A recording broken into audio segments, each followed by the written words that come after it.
Hey everybody, it's Charlie from DM Moto, and a few years ago we had the updated Kawasaki Z500 in for a full review, and we did our DM Commuter fuel economy test with it. But that was before we really treated it like a daily rider sort of video, and I did a time lapse and kind of skipped over all the riding portion and just reported on fuel economy.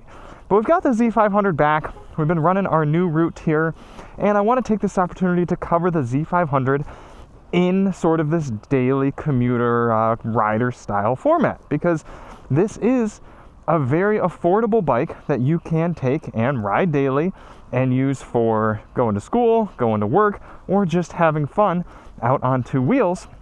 It's fast enough, it's not going to break the bank, it's going to be very easy to maintain, and theoretically fairly affordable at the pump. Not only that, but we also have Honda's CB500 Hornet in for review. We just did the same test with it. We're going to be comparing these two bikes as I've had them for a little while. We're going to go out and kind of compare what they're like in the city life, in the canyons, and kind of the pros and cons to each of them. So if you do want to see that video, check the link below. It'll be coming out a few weeks after this one, so you'll have to stay tuned and subscribed. But what you're looking at right here is essentially a $6,000 naked motorcycle that weighs less than 400 pounds, comes with a 451cc parallel twin 4-stroke engine, 6-speed manual transmission, and not really any gimmicks or gizmos. I mean, there's no quick shifter, there's no fancy ride modes, anything like that, no throttle by wire, no cruise control, but it is in the SE trim right here. Now, admittedly, I kind of liked the looks of the 2024 SE better. I liked how it was more red without the white. I don't think you could get it, an SE without the white here for 2026. I do appreciate that we still have the red wheels and the red accents are on the bike, and the white does look cool. I just thought that red and black one that we had a few years ago really, really looked the part. But the SE model does get you a little bit of gentle wind protection. We'll see how that actually fares on the highway. It gets you some radiator protection, gets you these wheels, gets you these frame sliders, which are going to be very nice if you do drop the bike, which, as we saw with our CB500, does happen more than you'd like to admit. And the SE model also gets you this fancy TFT gauge cluster right here. So we're going to see that fuel gauge go all the way up once we go over to the pump here and fill up the bike and head out for our test. Now, if you do want to see more of a full, really, dude, you can't. Sure, I mean, anywhere else. You can't go anywhere else in the parking lot, really. You have to go right here where I'm filming. All right, great. Thanks. Not those spots, not that spot, not that spot. Dude, some people, man. I mean, I get that I'm the one filming a video right here, but like, seriously? Okay. Anyway, if you do want to see more of a review on this bike in kind of a traditional sense, we go out and run it through the spirited roads and kind of talk about how good of a motorcycle it is, check the link below. We'll have our full review after we've had the bike here for a little while. This is more of a what is it like to ride here in the more mundane real world sort of situations, when maybe you're using this bike to commute or you're kind of dealing with traffic, that sort of deal. And we're also testing the fuel economy. So in order to do that, I'm going to get it over here to the pump. We're going to top it off, go out and do 42.9 miles specifically of mixed riding, and then we're going to come back, fill it all the way up, calculate our final fuel numbers. Now, something nice about the Z500 is you don't need to put premium fuel in it. This is a fairly unstressed basic engine. It's made to be affordable to run. So you got your flip-up fuel cap here. Some people will be like, oh, I only ever put premium fuel in my motorcycles. Okay, great. Have fun wasting money. But if you are using this bike as a daily rider, why spend more when you don't have to? Okay, all topped off there. Don't recommend topping your motorcycle off regularly, but for the sake of science, it's what we do here for this test. I'm going to use the TFT display to toggle over to our average fuel economy, which has been 42. Reset that. Ready to roll off.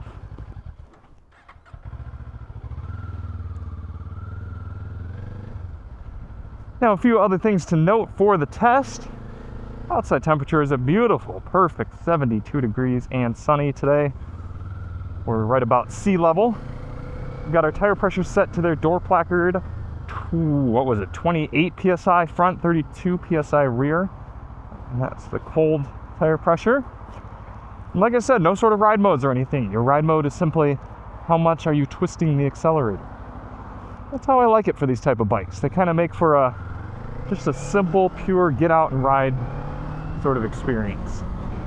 And I'm going to be riding as though you were just taking a casual ride into the office here in the morning. I'm not going to be speeding a bunch. I'm not going to be ringing it out super hard.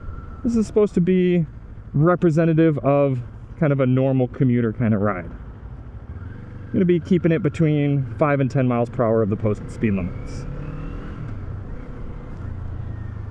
And I am wearing my manually tethered Helite Turtle airbag vest, and I just realized that I have forgotten to tether it. So we're going to pull over up here real quick, plug that in. That's the pro and con of the mechanical tether airbag, is that yes, you're never going to be out of battery, but you got to remember to put it on. And if you're shooting YouTube videos, oftentimes you're distracted and forget. Oh no, I am plugged in. Oh, okay. It's so second nature at this point, I guess. Not only am I wearing my Helite airbag, but it is the new, I think they're calling it the Double Turtle airbag vest. And it means not only do I have padding in the front, or the rear, but I also have padding in the front. And I've been riding it here for a few weeks, kind of on and off between my other Helite products. Always wear an airbag when I ride. But this is a new one. It's supposed to be the highest level of protection that Helite has, I think, ever had in one of their airbags.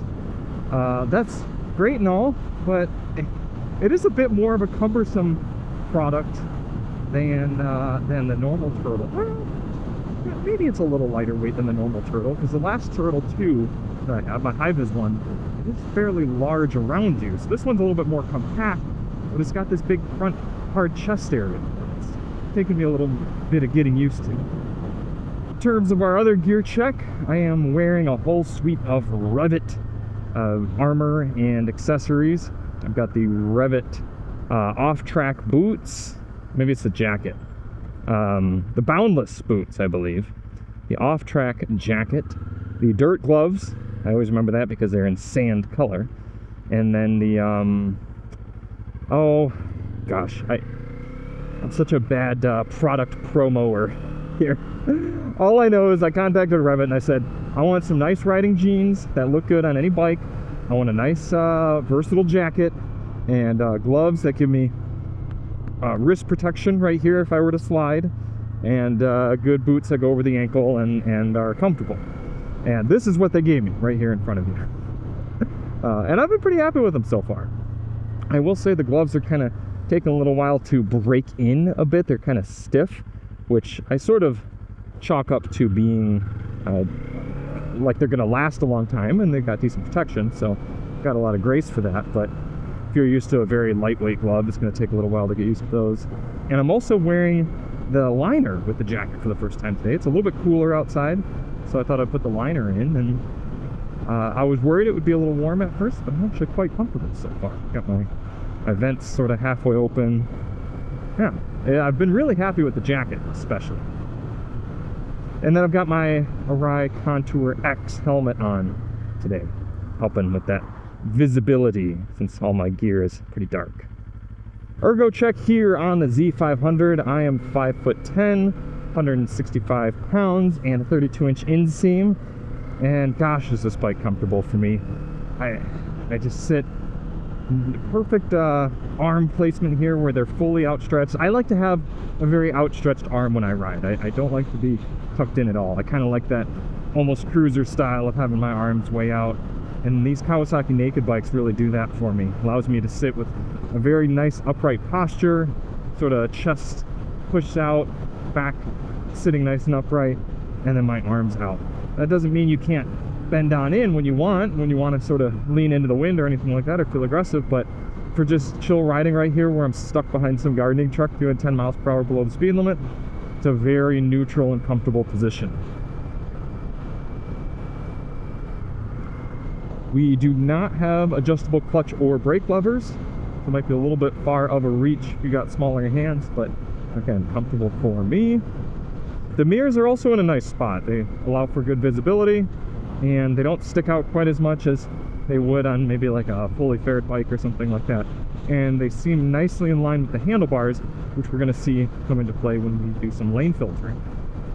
You've got a slipper and assist clutch, makes it so these clutch levers are so easy to pull on these 500 series Kawasaki bikes. I've ridden them all. In fact, we have a whole dedicated video on me riding the three 500cc bikes from Kawasaki, the Eliminator, the Ninja 500, and this Z500. And I rarely ever stall these bikes. They're so easy to let the clutch out, and if you're a little bit more of a novice rider, you're somebody who's not accurately rev matching as you downshift or anything like that, these slipper and assist clutches are really going to help smooth out the process for you. Here is where the narrowness of the Z500 starts to come into play.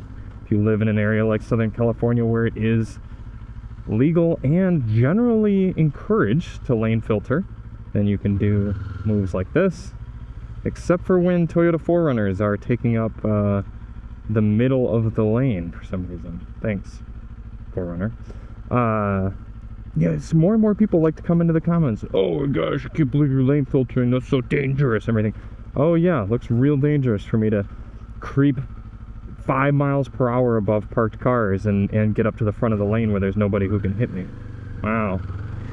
It's not like I'm blasting down the highway doing 100 weaving in and out of traffic. I'm filtering. There's a difference.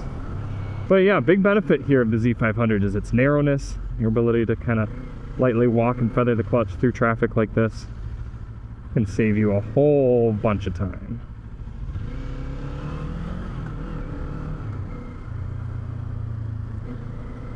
Not only that, but the rev range is really quite usable on this bike. Helps that it's nice lightweight, but even when you're down here 3,000–4,000 RPM, there's a good grunt to this 451cc motor that you never feel like you're needing more, like you need to keep it on boil or anything like that. It's almost characteristic of the Honda. Now don't get me wrong, there is quite a bit more power up in the upper half of the rev range, and you're going to want it singing there if you need to squeeze all the ponies out of this little bike. But from a daily riding perspective, you can really use anywhere in the power band. It's not upset to be down low like some of the older of the 300 and 400 series Kawasaki's. In fact, the bump up in displacement for this bike a few years ago really didn't change peak horsepower all that dramatically. What it changed was how they were able to tune the fuel injection to kind of give you more of that power down low and more usable throughout the rev range. So again, if you're planning on daily riding this bike, you're going to appreciate the 500 more than the 400. Absolutely gorgeous day here out on Pacific Coast Highway. Waves coming in strong, breaking against the shoulders there. But nice breeze, nice sunshine. Great day to be on two wheels. Laguna Beach proving significantly easier to navigate than last time we were coming through here. Why is that individual dressed in a band uniform? Huh. That is interesting. He's got a balloon.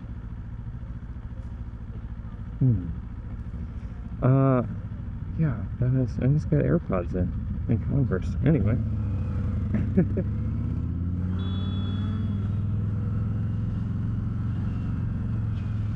Can we sneak by the Ford truck? I believe we can.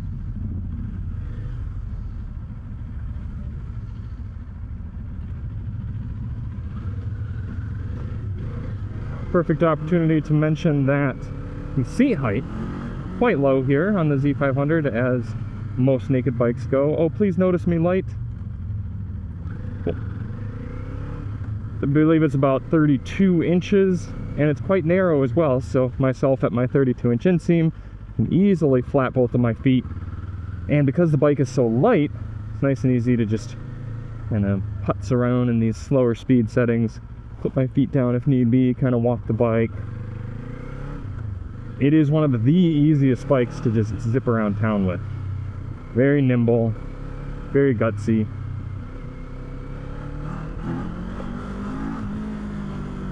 Good sound as well. And it's not loud, but it doesn't sound tinny. Third straight hill, first gear. Whee! Woohoo! No wheelie control. You gotta be careful on these bikes.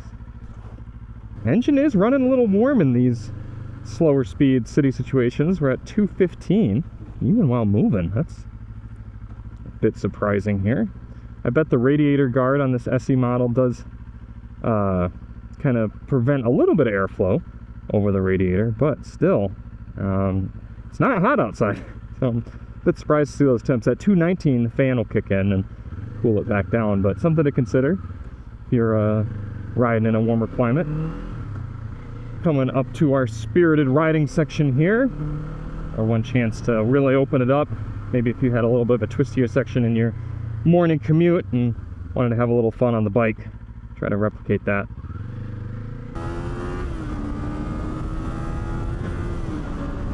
Something I just love about these little 500 Kawi motors, how much they love to be revved out. Sometimes people in my comments of these videos on these bikes say, oh, what, you know, shift. You're always bringing it out so hard. No need to be up in those high revs. But for me, I want to be right in the power band, and this engine's totally happy to be up there. It's made for it. That's where the go is. Plenty of peg room to lean this thing over, plenty of tire as well. And even going up this steep hill, I can still accelerate. But I like this power of motorcycle as well because I can give it full twist and get some acceleration without really getting into trouble. I mean, I get to kind of work with the bike and earn the bike. There's something for me that I had to sort of reconcile with when I was reviewing the new Yamaha R7. And I was kind of in this awkward in-between of, that motor makes about 70 horsepower, this one only about 50. So you'd think, okay, 20 more horsepower, well, that one must feel really fast. And it does feel faster, but it still isn't quite enough power to have a wow factor to really go, oh gosh, I gotta be careful with this bike. That doesn't really kick in until roughly 95, 100 horsepower or so before the bike can really get away from you fast. So for me, if I'm not going to be up around that power figure, if I'm not dealing with something like a 900 or 1000 or something like a 600 inline 4 or something like that, then I might as well just be on a little motor like this, one that you could fully ring out and rev out and is lightweight and peppy and just kind of easy going. Those 650, 700 class motors to me are I don't know. I have a harder time with them now that these 500s exist. To me, the Z650 is sort of the bike, and this isn't, you know, conclusive. It's not like I'm riding a back-to-back or anything. But generally, to me, the Z650 is essentially just what you buy over the Z500 if you're a big person. If you're a big-backed individual and you putting 250 pounds on the bike daily, you need to ride highway, anything like that, okay. Get yourself to 650. It's just going to fit you better, and the 650 is going to feel like the 500 would to somebody who only weighs about 150 pounds. So that's, to me, where the 650 class kind of lies now, especially the Kawasaki's, because the 500 really will do it all for someone who's just riding single like me and riding lighter weight. Wrapping up the city-ish portion on the DM Commuter test. Like I said a little bit already, this bike is fantastic for it. Very great to bop around, zip around, however you want to describe it. Whatever sort of onomatopoeia fits you, this is the bike to do it with. Just little openings like that. You grab the blinker, you putz right on through it. Now we're going to open it up a little bit more in the suburbs, 55-mile-an-hour roads. Talking vibrations, there are a little bit here. It's impossible to ignore that, especially at higher revs. You do get mirror vibration. We'll see that maybe a little bit more on the highway section, but it's kind of more of those type of mirrors where you just have to see if there are car headlights behind you. You don't really tell what exactly you're looking at. Should also mention that the Z500 comes with anti-lock braking, and for me, that's just about a must-have here if I'm purchasing a new motorcycle in 2026. the ability to grab a whole fistful of brake if all of a sudden somebody pulls out in front of me, or a deer or anything like that, an emergency sort of situation. I want to be able to have a computer helping me out to bring this bike to a stop on its two wheels as quickly as possible. And could you theoretically outbrake ABS? Sure, in perfect ideal situations, yes. But emergencies are not perfect ideal situations. And for that, I want to have ABS. I very much appreciate Kawasaki sticking it here to what is all in a pretty affordable motorcycle. Coming up to the 405 freeway, some people might think, oh, this is a little lightweight bike. Can you do the highway with it? Of course. This thing weighs almost 400 pounds. It's not like we're talking about some little 270 pound dual sport or something like that. No, you're gonna be fine. Got plenty of power. Now the wind is going to be blowing us obviously a little bit, especially with this little kind of fairing windshield. It's going to be coming right up into my chest. However, oftentimes naked bikes like this, or standard or classic bikes, however you want to describe them, are quieter on the highway for kind of shorter stints, or really quieter at any speed than fully faired bikes, because it's clean, unturbulated air that's hitting you. So we'll see if that is the case. All the way up to 59 MPG. Before we get on the highway, I suspect that number will tick down a few clicks. We'll be running decently high RPM and a very aerodynamic motorcycle. Here we are, nicely up to highway speed. Don't even have to bring it out. Looks like we're sitting just over 6,000 RPM at 70. And I do have to say, there is quite a bit of buzz coming through the bike. My booty is a bit vibrating, more so than I'd like. It almost tickles, so that's a bit disappointing. After about 10 minutes or so on the highway, it's fine. It feels like Kawasaki essentially counterbalanced this engine just enough, reduced vibrations just enough to make sure it was bearable at highway speeds. I wouldn't have a problem riding this daily, coming into the office or something, doing a little bit of a highway stretch. But I certainly wouldn't purchase it if I knew that I were regularly going to be taking longer highway trips, or anything that required maybe half an hour or more on the highway. Now, I will be very curious to get on the new KLE 500 and see how that does at highway speeds. See if they balance the engine a little differently or damp it somehow, because that's a bike that I'd want to be taking on longer highway stints. So it'd be a bit disappointing if we had to deal with those vibrations. But we're coming into the end of the test here, and man, this is a great little bike to ride around. I'm trying not to do too much comparing with the CB500. I'm going to leave that to that dedicated comparison video, but I'm starting to get a little bit, I don't want to use the word sore, a little bit tired in the seat. It just doesn't have the most amount of padding. It's not bad. It's not bad, and the ergos are still good.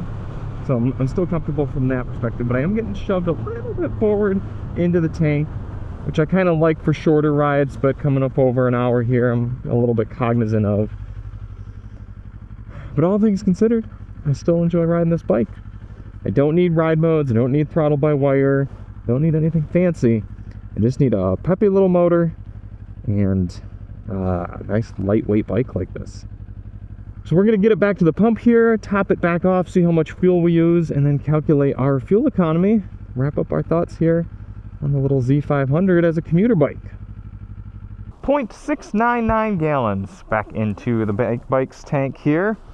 So if we pop open our calculator, 42.9 miles traveled divided by 0.699 is giving us, okay, very nice 61 miles per gallon here for the Kawasaki Z500 SE in our DM Commuter riding here. It's a little bit higher than the bike's readout. I think we're at about 58 according to the bike's readout, so maybe that's a slightly optimistic number, but I think that 60 MPG figure should be pretty darn achievable. And also, very great if you're supplementing this with some car riding or something like that. That's not from my bike, is it? No, that was already there. Okay. Yeah, if you're planning on supplementing this as maybe riding into work a few days a week or something, you're going to appreciate 60 miles per gallon on regular 87 octane. And Kawasaki still gives you a pretty reasonable fuel tank on here, 61 miles times the 3.7 gallon fuel tank's giving you a healthy 220 miles of mixed riding range. So again, you should be able to ride in to the office or to class back and forth all week, not have to worry about getting fuel in any of those mornings, and then maybe top off on the weekend or something like that. Let's do a quick comparison with the last time we tested the Z500. That was a little bit different route. It's always interesting to me to see kind of how our previous route compares to this one. We registered 58 on the last test, so 61, 58 again, right there in that kind of margin of error of 60 miles per gallon. So it seems to be a pretty verifiable number. Let me just compare real quick here to the CB500 that we just tested on this, virtually the same test. Unfortunately, that day the traffic in Laguna Beach roads were closed off a bit, so we had to change our route slightly. We got 58 for the CB500 Hornet. So again, within a margin of error, absolutely, but it's kind of cool to see the Kawasaki meeting the Honda, because I feel like a lot of times the Honda motors are more efficient. So yeah, this is a fantastic little bike. I have to imagine the lighter weight helps with the fuel economy as well. So if you want to have a great little daily rider, I highly recommend the Z500. If you do want to see more on the bike, check the link below. We've got our full comparison coming up here soon and the full review, so stay subscribed for those. You can also check out the review of our older Z500 if you want. It's a great little bike. I love this thing. And we'll see you on the next one. I'm Charlie from DM Moto, and as always, ride on.